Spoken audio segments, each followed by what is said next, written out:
Extrait des journaux du capitaine Collins, Rangers de Passgate, Escadron 3, rôdeur nocturne. Publié dans le cadre du projet Blackfeeder. Le compte-rendu suivant détaille les derniers mouvements connus du capitaine Collins, chef de l'escadron 3 des Rangers de Passgate, aujourd'hui dissous, surnommé les rôdeurs nocturnes. Il a été rendu public dans le but d'exposer les expériences imprudentes de Godwin Sinclair et de ses associés à Ravenhead, Alberta. L'archiviste, 2 personnes ont disparu la semaine dernière, le genre de disparition qui pousse les habitants à bien fermer leurs volets la nuit et à parler à voix basse autour de la table du petit déjeuner. Nous avons retrouvé un corps il y a quelques jours gisant dans le fossé de la route de South Slope. Si corps est même le mot juste pour ce qu'il en restait, déchiqueté si sauvagement qu'il n'y avait pas assez pour l'identifier. Le second, toujours là dehors, quelque part, bien qu'à en juger par les cris mi-humains, mi-animaux que les gens continuent de signaler aux abords de la ville, je ne nourris pas beaucoup d'espoir. Sinclair, Godwin. Sinclair, ce damné excentrique avec ses fonds inépuisables et ses projets sinistres, a une théorie. Il pense que c'est quelque chose de contre-nature, un lycanthrope peut-être. Le commandement ne prend aucun risque. On nous a ordonné de sillonner la vallée, de la passer au peigne fin, trouver ce qui se cache là-dehors, le capturer si possible, l'abattre sinon. Procédure opérationnelle standard, mais c'est toujours la même chose. La nuit précédant une mission ressemble toujours à la dernière. Sinclair, dans son infinie magnanimité, nous a envoyé un dîner chic, rôti de bœuf, vin rouge et poire, confite de sa réserve personnelle. C'est un geste censé inspirer, mais tout ce qu'il fait, c'est me rappeler les derniers repas que j'ai vu manger des condamnés. Les rôdeurs nocturnes, mon escadron, prendront la vallée ouest, les hommes sans tête iront vers l'est, et les côtes de fer fonceront droit au milieu pour abattre vers nous ce qui se cache dans cette sombre forêt. Les ordres sont clairs, pas de rupture de formation, communication constante, et pas d'actes héroïques. Mais voilà le problème avec les ordres. Ils ne signifient plus rien quand on fait face à l'inconnu. J'ai à peine dormi cette nuit-là, sachant que mon prochain lit pourrait être le sol de la forêt ou un cercueil en pin. Nous sommes partis avant l'aube, notre souffle formant des nuages dans l'air froid du matin. L'équipement était lourd, mais nous avions appris à ne pas nous plaindre. Se plaindre n'allège pas la morsure des sangles. Les 3 équipes étaient rassemblées dans la cour, où le maître rangé se tenait là, tel un prophète biblique dictant sa loi. « Les côtes de fer restent devant », aboya-t-il, sa voix portant dans l'air vif. « Vous êtes le bruit, l'appât. Homme sans tête, rôdeur nocturne, vous ramassez les morceaux sur les flancs. Si cette chose franchit la Ley, Collins, vous serez seul. Compris ?»« Compris », ai-je répété en écho, bien que le poids de ces mots pesât lourdement sur ma poitrine. Nous avons traversé Ravenhead, où les premières lueurs du jour rampèrent sur les toits. Quelques habitants nous ont fait signe, leur sourire crispé et incertain. « Bonne chance !» ont-ils crié, bien que leurs voix portassent le même optimisme creux que le vin de Sinclair. Au moment où nous avons atteint la route de South Slope, les côtes de fer se sont détachées, leur vacarme s'estompant au loin. Puis, les hommes sans tête se sont écartés, nous laissant seuls. Les rôdeurs nocturnes, la dernière ligne de défense. La forêt de Passgate se dressait devant nous, muraille de pins ancestraux, si haut qu'ils semblaient percer le ciel. Ce sont le genre d'arbres qui ne devraient plus exister, des reliques d'un monde antérieur au nôtre. Et la forêt qu'ils forment, elle n'est pas seulement sinistre, elle est anormale. Le sol semble trop mou sous les pieds, les ombres bougent quand elles ne le devraient pas, et même le vent donne l'impression de murmurer des secrets que vous ne voulez pas entendre. Nous avons tenu la position pendant 1 heure, attendant que les côtes de fer prennent de l'avance. Mon escouade s'est déployée en ligne décalée, fusil prêt, les yeux rivés sur la lisière des arbres. Je me suis assis dans l'herbe, j'ai sorti une cigarette de ma veste et l'ai allumée. La fumée a frappé mes poumons comme une gifle froide, me ramenant à l'instant présent. Autour de moi, quelques-uns de mes rangers ont fait de même, leurs minces filets de fumée s'élevant dans l'air calme comme des prières silencieuses. La forêt de Passgate m'a toujours donné la chair de poule. Non pas parce qu'elle est pleine de monstres, bien qu'elle le soit, mais parce que même les arbres semblent des vivants d'une manière qu'ils ne devraient pas. Leurs branches ne se contentent pas d'osciller, elles semblent tendre la main. Leurs racines ne font pas que pousser, elles empiètent. C'est comme si toute la forêt était une unique chose énorme et respirante, et que nous étions des fourmis rampant sur sa peau. Quand l'appel est enfin venu, nous avons avancé lentement, délibérément. Les côtes de fer faisaient assez de boucan pour réveiller les morts, leurs cris et leurs coups résonnant à travers la vallée. Nous nous sommes dispersés parmi les arbres, chaque rangée à peine en vue du suivant. Le but était simple, débusquer la chose, mais ne pas se faire coincer seul. La première journée fut sans résultat. Un ranger a trouvé une empreinte de loup, mais rien d'inhabituel. Un des hommes sans tête, fidèle à leur nom, a pris un cerf pour un monstre et a gaspillé la moitié d'un chargeur. À la tombée de la nuit, la seule chose que nous ayons débusquée fut notre patience. Nous avons campé par paires, chaque groupe allumant un petit feu pour tenir l'obscurité à distance. La forêt semblait se resserrer à mesure que le soleil déclinait, et même les ombres projetées par les flammes semblaient anormales. Le sommeil venait par intermittence, mais l'épuisement a fini par l'emporter. À l'aube, mon partenaire m'a réveillé d'un coup de pied et m'a tendu une boîte d'œufs et de bacon arrosée d'un café si amer qu'il me faisait mal aux dents. Le feu sifflait et crépitait tandis que nous l'étouffions, la fumée s'enroulant comme un fantôme s'évanouissant dans l'air matinal. La chaleur s'est enfuie avec elle, laissant derrière elle le froid humide de la forêt qui s'accrochait à tout comme une seconde peau. Nous avons recouvert nos traces de terre, nous sommes redéployés à nos positions et avons attendu le prochain mouvement. La radio a crépité. Le capitaine des côtes de fer aboyant des ordres pour que toutes les escouades avancent. « On bouge !» ai-je murmuré dans ma propre radio, passant le message le long de la ligne. La forêt de Passgate, même à midi, ne laisse que peu de place au soleil. Les pins ancestraux se dressent, si hauts et si serrés que la lumière qui parvient à traverser la canopée arrive à contre-cœur, baignant tout dans une pénombre crépusculaire. Vers 1h, nous avons fait une halte pour engloutir nos rations, un déjeuner rapide, avalé en silence. La forêt n'était pas accueillante pour les voix. C'est quelques heures plus tard que j'ai réalisé que quelque chose avait changé. Cela m'a frappé progressivement, comme la sensation d'être observé. La forêt n'était pas bruyante au départ, mais maintenant, elle était silencieuse, trop silencieuse. Les côtes de fer étaient redevenues silencieux, plus de cris ou de coups lointains. J'étais encore en train d'assimiler cela quand ma radio a grésillé, la voix du capitaine tranchant le silence comme un couteau. « Toutes unités, halte. Côte de fer a un contact potentiel. Préparez les armes. Terminé. » Ces mots ont fait courir un frisson le long de mon échine. Rôdeur nocturne. Bien reçu. Terminé. Homme sans tête en position. Terminé. Des clics de fusil retentirent le long de la ligne, le son sec et cassant contre le silence suffocant. Même les oiseaux semblaient retenir leur souffle. Ma propre voix me parut étrangère quand je murmurais « On a affaire à quelque chose de mauvais ». Le calme ne dura pas. Des coups de feu ont éclaté loin devant, la rafale saccadée d'armes automatiques déchirant l'air. Je me suis abrité derrière un arbre, le cœur battant la chamade, m'efforçant de voir quelque chose au-delà de l'ombre oppressante vert noir de la forêt. Les côtes de fer déversaient un feu nourri sur quelque chose, et on comprenait pourquoi ils étaient l'artillerie lourde. Puis, aussi soudainement, cela cessa. La forêt retomba dans son silence contre nature, comme si elle avait avalé la violence tout entière. La cible se déplace vers le nord, en direction de la Leigh. Terminé. Avez-vous eu un visuel? Terminé. Vint la réponse des hommes sans tête. À peine. Quoi que ce soit, c'est gros, bipède, humanoïde, fourrure sombre, se déplace vite. Côte de fer à sa poursuite. Vous deux, rapprochez vos unités au cas où elles feraient demi-tour. Terminé. J'ai relayé l'ordre à mon escouade. Nous avons avancé au petit trot, armes prêtes, le poids de nos sacs tirant sur nos épaules à chaque pas. La forêt se resserrait à mesure que nous progressions vers le nord, les ombres s'épaississant comme un nœud coulant. 2 heures plus tard, nous nous sommes mis en position à gauche des côtes de fer, les hommes sans tête se mettant en place de leur côté quelques minutes plus tard. « Comment va le pistage ?» ai-je demandé par radio. « Elle se déplace toujours vers le nord. Trop tard pour poursuivre plus loin. Mettons en place une ligne de feu traversant la vallée. Assurez-vous qu'elle reste au nord de nous. Prudence accrue cette nuit. Terminé. » Les feux étaient les plus vifs cette nuit-là, les flammes léchant l'air comme des êtres vivants. Mon partenaire rangère a préparé un repas rapide, l'odeur de la viande qui frisait perçant à peine l'humidité pesante qui semblait s'infiltrer partout. Nous avons mangé en silence, tous deux à l'écoute du moindre bruit venant des bois. Quand vint mon tour de dormir, j'ai gardé mon fusil chargé et à portée de main, un couteau serré dans ma main sous la couverture. C'était inutile, je le savais, mais d'une certaine manière, sa sensation me ramenait à la réalité. Je me suis assoupi au faible crépitement du feu et sous le poids de milieux invisibles pressant depuis l'obscurité. Le hurlement m'a réveillé, brisant la paix fragile de la nuit. Ce n'était pas un animal, pas vraiment. On aurait dit un homme essayant d'imiter un loup, mais il y avait quelque chose d'anormal dans le ton, quelque chose de sauvage. Mon partenaire était déjà accroupi, fusil prêt, me faisant signe de rester silencieux.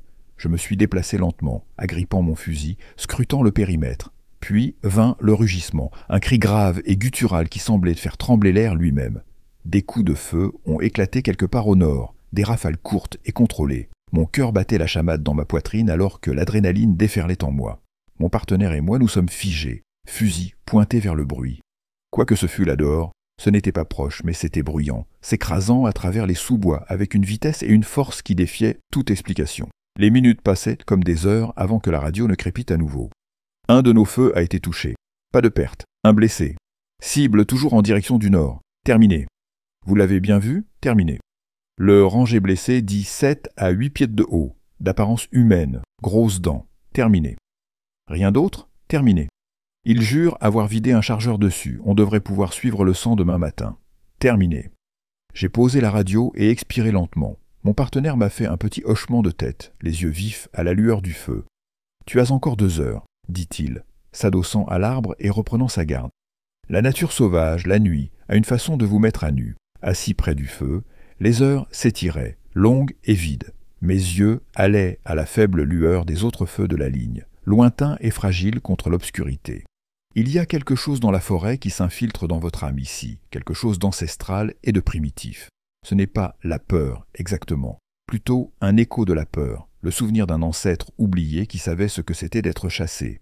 Quand l'aube est venue, nous nous sommes remis en route. La bête saignait.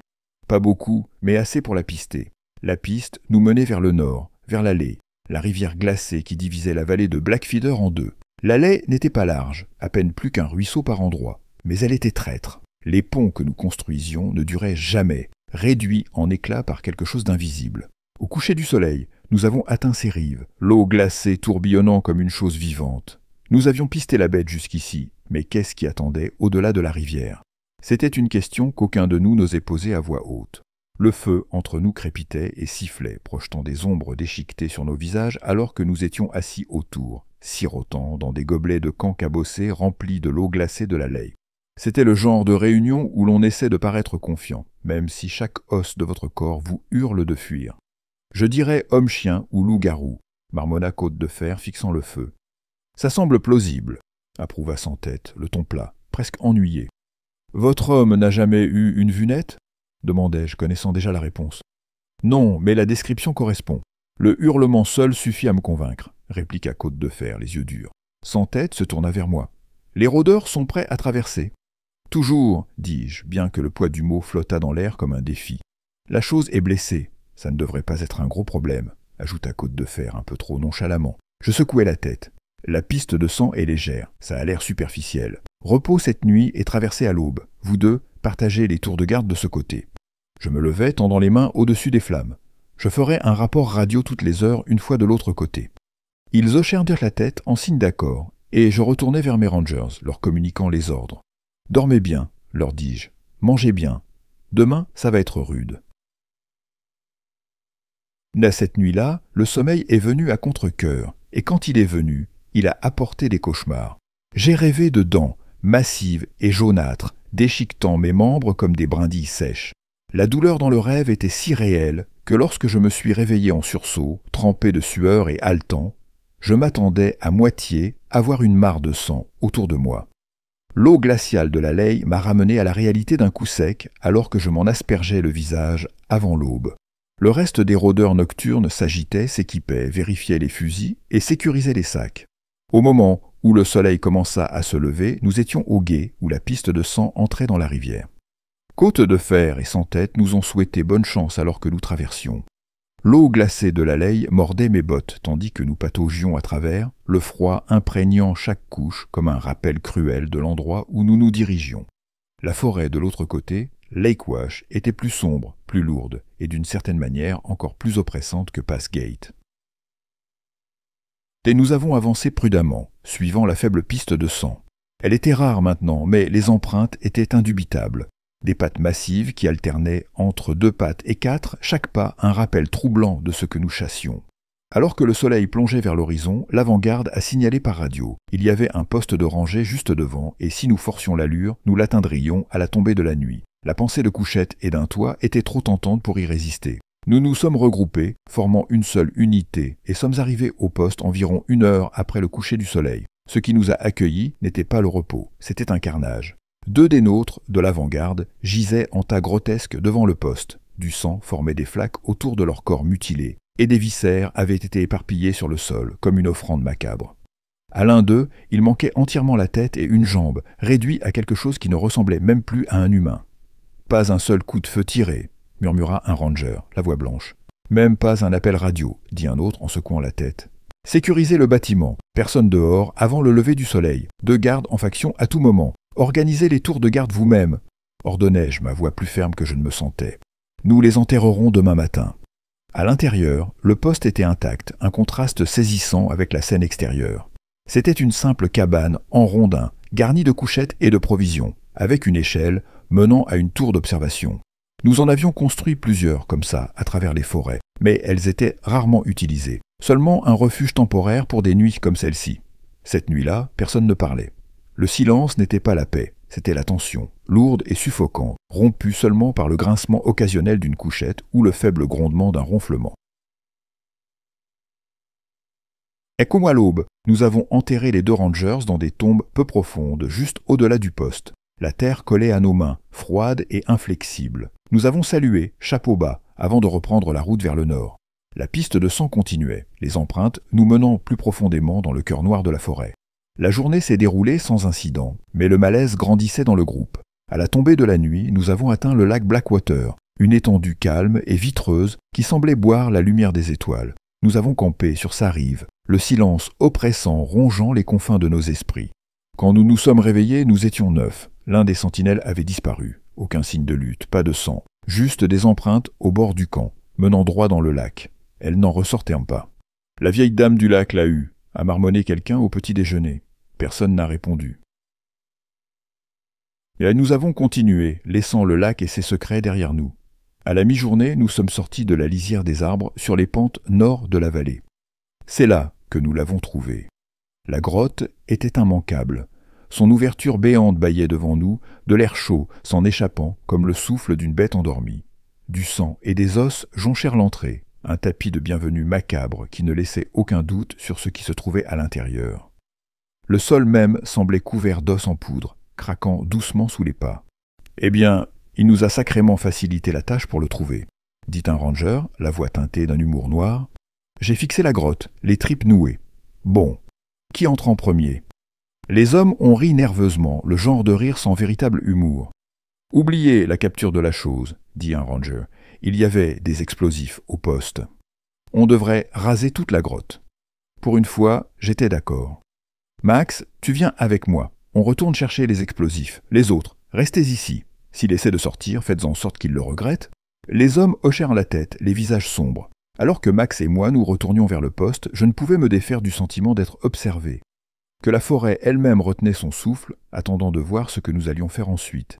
Les hommes échangèrent des regards inquiets, leurs visages assombris par la lumière vacillante du feu.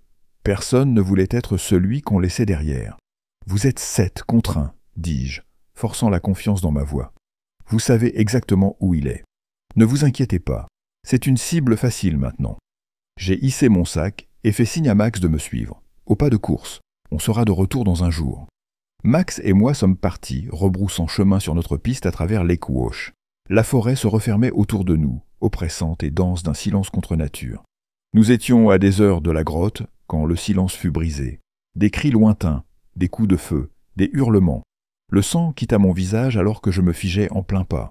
Max s'arrêta à côté de moi, les yeux écarquillés. « Ici, capitaine Crawler, quelqu'un me reçoit ?» Rapport de situation. Terminé. La radio cracha des parasites, un mélange chaotique de cris, de coups de feu et d'autres choses, quelque chose de guttural, de primitif. Puis un seul mot parvint, clair comme un couteau tranchant l'air. Meute. La ligne est devenue muette. J'ai réessayé. Rien. Juste le faible bourdonnement des parasites se moquant de moi. Max serrait son fusil si fort que ses jointures étaient devenues blanches. « Qu'est-ce qu'on fait ?» demanda-t-il, la voix basse, ferme. Je pris une profonde inspiration, forçant mon esprit à se concentrer. Mêmes ordres. On récupère les explosifs et on boucle cette affaire. Nous avons jeté tout ce dont nous n'avions pas besoin. Équipement de rechange, rations supplémentaires, et sommes repartis au pas de course, les sacs plus légers allégeant à peine le poids qui m'oppressait la poitrine. Les heures s'étiraient, la faim me rongeait, mes jambes me brûlaient, mais nous avons continué, ne nous arrêtant que brièvement pour engloutir du bœuf en conserve et de l'eau. Vers 3 heures du matin, la piste était devenue trop dangereuse pour être suivie dans le noir. 2 heures. Dormez, dis-je, la voix rauque. Je prends le premier tour de garde. Max n'a pas discuté. Il s'est laissé tomber au sol et s'est endormi avant que sa tête ne touche son sac. J'arpentais le périmètre de notre minuscule clairière, fumant cigarette sur cigarette les quelques-unes qui me restaient. La lueur des braises semblait faible contre la noirceur menaçante de la forêt. Quand mes 2 heures furent écoulées, j'ai donné un coup de coude à Max pour le réveiller et me suis effondré sur ma couverture. Le sommeil est venu instantanément, mais agité, hanté par des rêves de mâchoires claquantes et d'yeux rouges. Je me suis réveillé sous la lumière du soleil. Ça, ce n'est pas bon. Je me suis redressé d'un bond, la panique me serrant la poitrine. Max était affalé contre un arbre, dormant encore. Trop de temps s'était écoulé. « Debout !» ai-je crié, lui jetant de l'eau au visage. Il s'est réveillé en sursaut, attrapant son fusil, alors que la prise de conscience le frappait. Nous courions à nouveau en quelques minutes, mais la forêt n'était plus silencieuse. Quelque part derrière nous, un hurlement a résonné, bas et menaçant, vibrant dans mes côtes. La peur n'est pas mienne. La peur n'est pas mienne. Je chantonnais dans ma tête alors que nous courions, encore et encore, essayant de me convaincre que c'était vrai. Mais les hurlements continuaient, plus proches, plus forts. À midi, j'étais certain que nous approchions du poste. C'est alors que la forêt a explosé. Un hurlement plus proche qu'il n'aurait dû l'être a fendu l'air. Je me suis arrêté, le cœur battant, et me suis tourné pour faire face au bois. « Qu'est-ce que tu fais ?» a crié Max, s'arrêtant net. « Ils sont trop proches, » dis-je entre 2 souffles haletants. « On n'y arrivera pas en courant. » Max a hésité, puis a hoché la tête d'un air sombre, levant son fusil. Nous nous tenions côte à côte, la brume s'accrochant au sol comme si elle essayait de nous tirer vers le bas. La forêt retenait son souffle, et puis elle est arrivée. La bête a jailli des sous-bois dans une masse floue de muscles et de fureur. 8 pieds de haut si elle n'était pas voûtée, sa tête de chien galeux tordue d'une malice contre nature. Ses yeux luisaient en rouge d'une faim qui dépassait le physique. Cette chose voulait consommer plus que de la chair. Max a tiré le premier, la balle l'atteignant à l'épaule, la faisant chanceler brièvement. Mais elle était trop rapide, trop puissante. D'un seul bond, elle fut sur lui, les griffes labourant profondément son flanc, alors qu'elle l'envoyait rouler au sol. Elle s'est tournée vers moi grognant, ses dents grotesques découvertes. Je me suis figé, le doigt tressaillant sur la détente. Alors Max, saignant et haletant, a enfoncé son couteau dans son flanc. La bête a hurlé de douleur, se retournant vers lui, et j'ai saisi l'instant. J'ai visé et tiré, la balle perforant son crâne dans un craquement écœurant. La créature s'est figée en plein grognement, son corps oscillant un moment avant de s'effondrer en un tas informe. Max était vivant, mais à peine. Ses respirations venaient en halètements courts et humides, et le sang imbibant son flanc me disait qu'il n'en avait plus pour longtemps. J'ai passé son fusil sur mon épaule, passé son bras autour de moi, et nous avons titubé vers le poste. « Joli tir !» a murmuré faiblement Max, un faible sourire sur son visage ensanglanté. « Merci !» ai-je marmonné sans le regarder. Je ne pouvais pas. Et nous avons atteint le poste juste au moment où le soleil commençait à plonger derrière les arbres. Pas Max. Sa respiration s'était affaiblie à chaque pas, et au moment où nous avons atteint le poste, il était parti. Noyé dans son propre sang, s'étouffant avec pendant que je le traînais à travers la forêt. Pas le temps de l'enterrer. J'ai trouvé les explosifs. Les hurlements sont proches maintenant, trop proches. Je suppose qu'ils atteindront le poste dans la prochaine demi-heure, peut-être moins si je n'ai pas de chance, mais j'ai les explosifs. Et ils ne sauront pas ce qui les a frappés. Pour la première fois de ma vie, cependant, je ne suis plus sûr que la peur soit encore instinctive. Je crois que la peur est mienne. Capitaine Collins, le dernier des rôdeurs nocturnes. Histoire 2.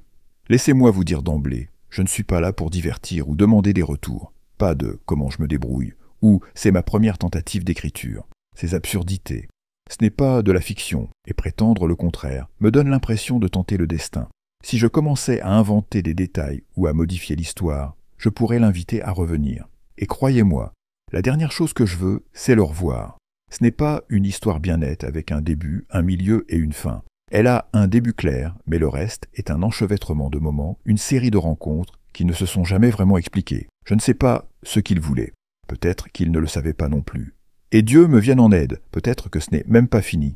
Ça a commencé pendant ma première année de lycée. Je perdais mon temps sur Encyclopædia Dramatica, parcourant la page Creepypasta. Vous vous souvenez quand c'était à la mode? Ironique, compte tenu de ce qui s'est passé ensuite. Aujourd'hui, je m'en tiens à No Sleep.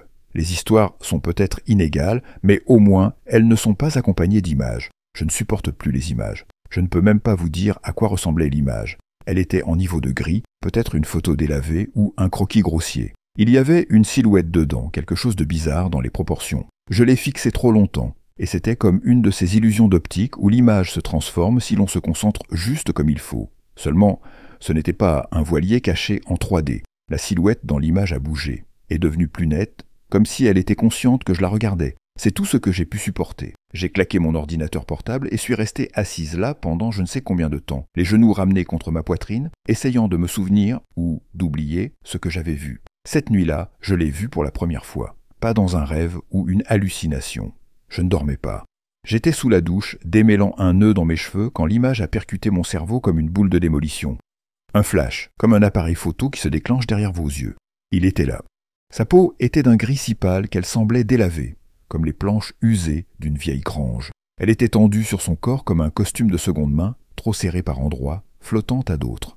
Il était humanoïde, mais à peine. Sa posture était anormale, voûtée et anguleuse, avec des membres trop longs et des articulations qui pliaient dans le mauvais sens. Et puis, il y avait son visage. Je n'oublierai jamais son visage. Il avait quelque chose de canin, déguisé et de prédateur, mais aplati, comme si quelqu'un avait pris le museau et l'avait enfoncé dans son crâne. Son nez était à peine visible, juste 2 fentes au-dessus d'une bouche pleine de dents serrées et inégales. Ses yeux étaient que la pire partie, énormes, écartés, et d'une profondeur troublante. Le pourtour était sombre, les iris pâles et vitreux, et les pupilles dilatées comme un vide prêt à vous engloutir tout entier. De petites oreilles, triangulaires, pointant sur sa tête, ajoutant au mimétisme grotesque d'un chien. Dans une main, il serrait quelque chose, un violon peut-être, ou une version déformée. Et il souriait. Mon Dieu, ce sourire. Je ne me souviens pas du reste de cette nuit, seulement que j'ai envoyé des textos à mon petit ami jusqu'à ce que l'épuisement pur et simple m'assomme. À partir de ce moment, pendant les 3 années suivantes, je ne pouvais plus dormir sans les lumières allumées. Non pas que ça ait changé quoi que ce soit. Il revenait quand même. Je pouvais toujours dire quand ça allait arriver. L'air autour de moi devenait plus lourd au fil de la journée, comme une main invisible resserrant son étreinte sur ma gorge. Le soir venu, il apparaissait. Jamais directement, jamais assez longtemps pour que quelqu'un d'autre le voie. Mais moi, je le voyais. Je le voyais toujours. Parfois, c'était un scintillement sur un écran sombre, mon reflet remplacé par son visage souriant. D'autres fois, il était là dans un éclat sur une fenêtre ou le bord d'un miroir, disparu dès que je clignais des yeux. Une fois, je me suis réveillé pour voir sa silhouette accroupie devant le miroir de ma commode, attendant patiemment que je le remarque. Son regard se fixait toujours sur le mien, m'attirant dans ses pupilles dilatées et sans fin. Il ne bougeait pas, il ne parlait pas. Il se contentait de fixer, et je soutenais son regard. Ça a duré toute l'année scolaire, ce cauchemar éveillé et lancinant. Au début, j'ai mis ça sur le compte de mon esprit, qui me jouait des tours cruels. Peut-être que je m'étais fait une peur bleue à cause d'une creepypasta, et que le manque de sommeil m'avait fait basculer dans le territoire des hallucinations.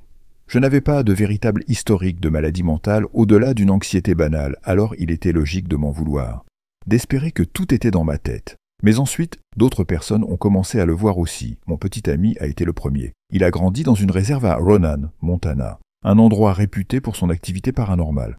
C'était un grand type aux yeux ambrés et à la mâchoire si nette qu'elle aurait pu couper du verre.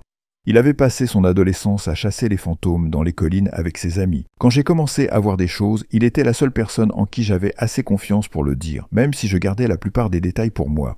Son conseil, l'ignorer, quoi que ce fût, ne pas lui accorder d'attention. Puis, une nuit à 3h42 du matin, il m'a appelé, en sanglots, la voix à peine cohérente à cause de la panique. Il a fallu un moment pour reconstituer ce qui s'était passé. Il lisait, dans sa chambre au sous-sol, une de celles avec des fenêtres juste au niveau du sol, quand il a entendu de la musique dehors, un instrument à cordes, un violon peut-être, jouant une mélodie qui ravivait quelque chose dans sa mémoire. Violoniste lui-même, il était curieux. Un voisin s'était-il mis aussi à l'instrument? Il a tiré le rideau. Le visage qu'il a décrit était le même que celui qui me hantait depuis des mois. Une silhouette voûtée, canine et horrible, le fixait à travers la fenêtre, son sourire à quelques centimètres du sien. Le lendemain matin, il avait recouvert de papier toutes les fenêtres du sous-sol. Ça ne s'est pas arrêté là. C'était comme si l'homme-chien devenait plus audacieux à chaque rencontre. Une fois, ma meilleure amie et moi avons toutes deux vu son ombre s'étirer sur le mur de sa chambre. Une autre fois, dans un camp d'été à Traverse City, Michigan, une camarade de chambrée m'a réveillé en hurlant à propos d'un visage de chien aux yeux énormes qui la fixait par la fenêtre. Le pire, c'est quand Tyler, un de mes amis, s'est figé au milieu d'une phrase dans mon salon. Ses yeux se sont fixés sur la porte de la chambre d'amis derrière moi. Quand j'ai demandé ce qu'il voyait, sa voix s'est brisée alors qu'il décrivait une personne grise, comme un homme, mais anormal. Ses membres étaient trop longs, ses articulations pliaient dans le mauvais sens, et son visage. Tyler a montré un dessin encadré sur le mur. C'était une vieille esquisse au fusain d'un homme jouant du violon. Quand nous avons allumé la lumière, l'esquisse était parfaitement normale. Mais Tyler a refusé de la regarder à nouveau. Chaque apparition était pire que la précédente. Il apparaissait plus tôt, restait plus longtemps, devenait plus net. On aurait dit qu'il testait les limites, poussant pour voir jusqu'où il pouvait aller. La dernière fois que je l'ai vu, c'était il y a 3 ans. Mon petit ami, désespéré de m'aider, m'a appris des méditations énergétiques et m'a donné des charmes pour éloigner les mauvais esprits. Un attrape-rêve en cuir qu'il avait fabriqué était suspendu au-dessus de mon lit, sentant encore faiblement l'air enfumé de sa réserve. Pendant un temps, je me suis convaincu que ces choses fonctionnaient pour lui. Mais pour moi, l'homme-chien était implacable. Cette nuit-là, j'ai ressenti le sentiment à nouveau, plus fort que jamais. C'était comme un poids de fer appuyant sur ma poitrine, m'étouffant d'angoisse.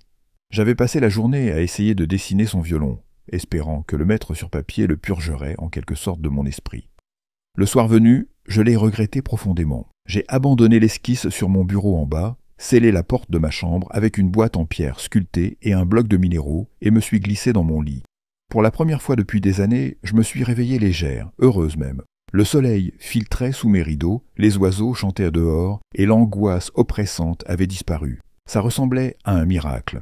Je me suis retourné soulagé et je me suis figé. Le dessin de son violon reposait à côté de moi sur l'oreiller, celui que j'avais laissé en bas. Le sceau sur ma porte était intact. Je n'avais pas besoin de me demander ce qui s'était passé. Je pouvais l'imaginer trop clairement. Lui, grand et voûté, debout au-dessus de moi pendant mon sommeil, affichant ce sourire affreux alors qu'il plaçait l'esquisse à côté de moi. Même maintenant, des années plus tard, mon cœur rate un battement quand je pense à cette nuit. Mais pire que le souvenir, c'est la question qui me hante. Je ne l'ai pas vu depuis si longtemps. Qu'est-ce qui l'attend ?